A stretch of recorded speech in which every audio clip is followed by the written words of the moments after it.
Here's how we deal with immigration into the United States. We open up the borders, make it easier for people to enter into the United States. They can apply for an SSN, get an SSN, and start working in the United States, paying taxes, and making the United States better. The racism towards immigrants is really idiotic, especially when there is a labor shortage in the United States.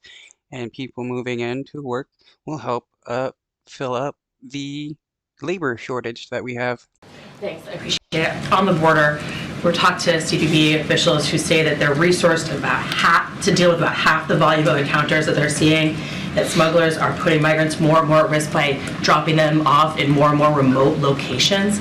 Can you point to one thing the White House is doing right now that is making an impact on the border, is making an impact with this current surge? Well, one of the things that Well, I do know what Biden is doing. He has passed a policy requiring asylum seekers to seek asylum in the nations they're traveling through, which is a right-wing policy that Trump wanted.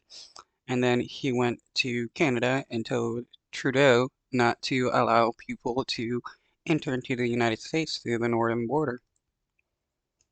well, obviously it's a big part of the supplemental request, and should we get the funding we're asking for, it will give us an opportunity to put more Border Patrol officers out there on the border. It will give us a chance to increase the asylum court officers and help with that process. And there's some physical security measures that are baked into that funding as well. So part and parcel of the supplemental request was very much recognizing that more needs to be done on border security, and we're willing to keep having that conversation with members of Congress. I would also add that one of the things that President Lopez Obrador and the President talked about today was trying to work on getting at the root causes of migration. We're seeing record levels. The root causes of migration, well, people move. Sometimes they don't want to live in their nation anymore, so they decide to move to a different nation, or because has become so dangerous that they have to move to a safer place, which is why people seek asylum and which is why asylum seekers have protections.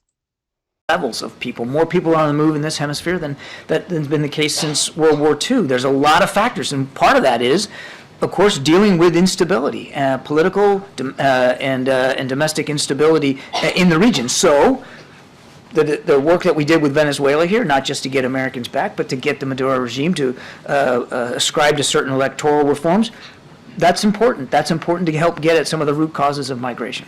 On Gaza,